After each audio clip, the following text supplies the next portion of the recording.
Oh, good evening. This is going to be a reading for tomorrow, and I am trying to get out of the heat a little bit, but I'm going to show you the sunset. This is kind of how it looks. If I can get it in there. It's not really there. A couple minutes, it'll probably be up there, but I'm outside, and it is under a heat advisory today, and it is extremely hot. I've gotten a few emails about the way I work, and I've been probably journaling and studying astrology and metaphysical, anything esoteric, since 2005, my awakening. And this is how I work in notebooks like this. They will have every item that I'm kind of exposed to or use. This one has old incense things in it. These are some of the journals. I go through them. I began this 2018 Lionsgate. It's from the Dollar Tree.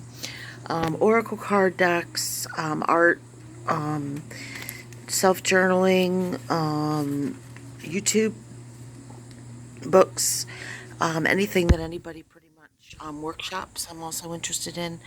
And I'm just going to say that for anybody that has a majority or a group or even one or two planets in the 12th house, anything esoteric, astrology, meditation,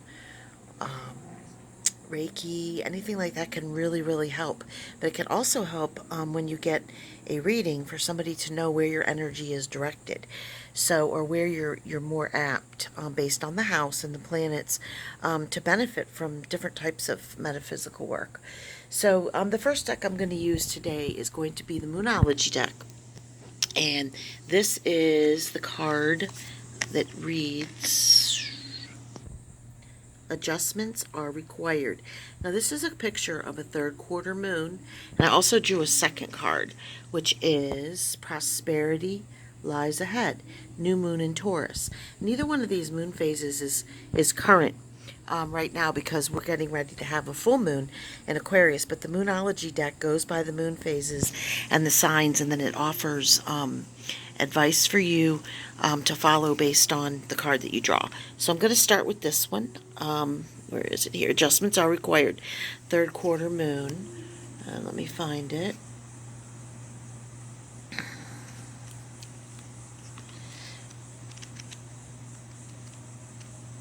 And I just will say while I'm looking for the page that it takes a while to learn meditation. It took me a long time. I learned in the Elmwood Village at Inspiration Point, and it was a group setting, and it was really, really difficult. I had 3 small children and was going through a divorce, and I was a single parent, working full time. So it took a long time for me to be able to harness meditation energy and techniques. But once I got it, I really, really resonated with it. If you ever get to that area, there's also Chautauqua Institute, which is wonderful for meditation and spiritual things. And there's also Lilydale, which is a medium and spiritualist community. It's very cool. Okay, so adjustments are required. Third quarter moon. Think of yourself as a vessel that has been filled more and more over the past few weeks. Some of what has come your way may have been wonderful, but there's also a lot of negativity, and you need to let go of this. Whatever situation you're asking about now, be honest about whether there are toxic emotions involved which you need to release into the ethers. This card also comes with the promise that all is not lost. However, there are changes or adjustments required. Attuned to the moon. I am reevaluating the situation. Additional meanings for this card. Your life may be out of balance, and this is causing you issues. It may be time to hatch a whole new plan. Something new and exciting is just around the corner. Trust may be required to move this situation forward. The teaching. At the time of the third quarter moon, we know where we have been, but where are we going? The moon is now a half moon and slipping away from us as she catches less and less light, moving towards her full disappearance at the new moon. It's a time of falling away and a time to reevaluate. No matter when you draw this card, the teaching is to release and to trust. And once again, this is what the card looks like. And I've pulled this card before. I'm going to put this down in the comments. The Prosperity Lies Ahead card. I love, love, love the colors in this deck. And this is what the book looks like. And this was gifted to me, and I have a Cancer moon, so people will say in the 8th house. So people will say, oh, you're very lunar, and it will resonate with you. And I will tell you, thank you, Traveling Gypsy, Rochelle Tomlin, because it most certainly does. So the second card that I drew today is coming for tomorrow is coming from the Denise Lynn Sacred Traveler Oracle card deck, and it is fogged in. Go slow and take your time. And I love this dragon boat. I used to have an art studio down in Key West on Stock Island, and I worked at Fosto's Food Palace, and I would ride my bike, down on Duval Street, 6 miles round trip.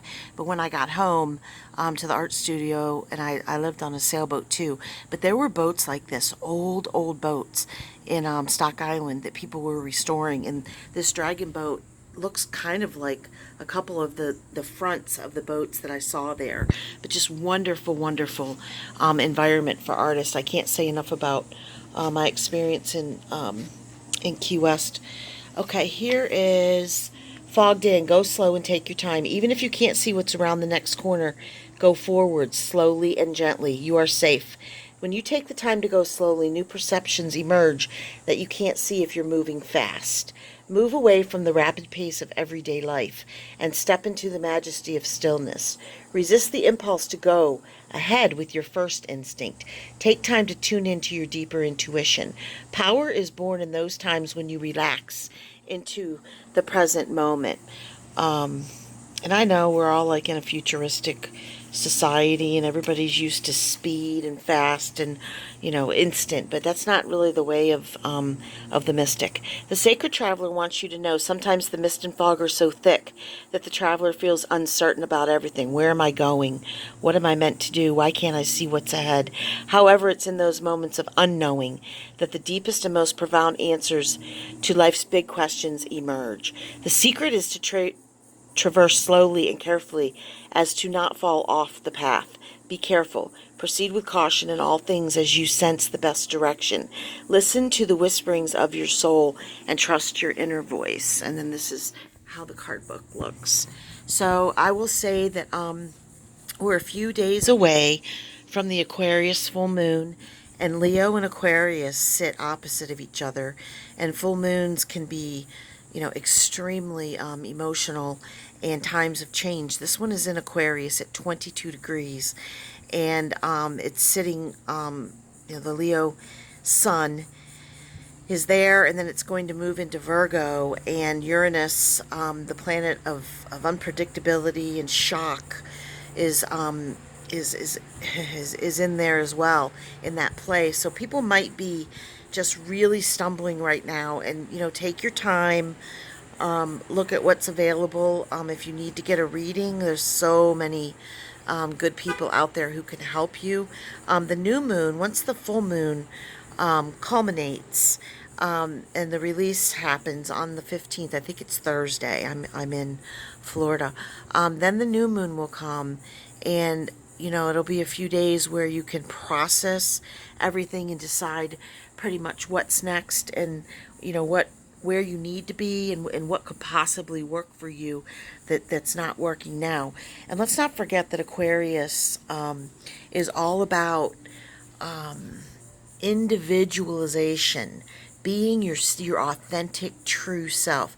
If you have any friends, any family members that have an Aquarius sun, moon, Venus, or ascendant or rising sign, you will know that they are true individuals. They do not care which way the parade is going. They don't care what the uniform is. They get in with their own uniform, and they will make their own parade if necessary. It is unpredictable, shocking, and when the full moon hits there, I think we're going to see people who for a long time during the Cancer sun were really hurting and were really going within and sorting emotional things. And Aquarius is a little more detached and able to stand back and say, a little more logical, and say, this is, what I need to do, and the best way to do it.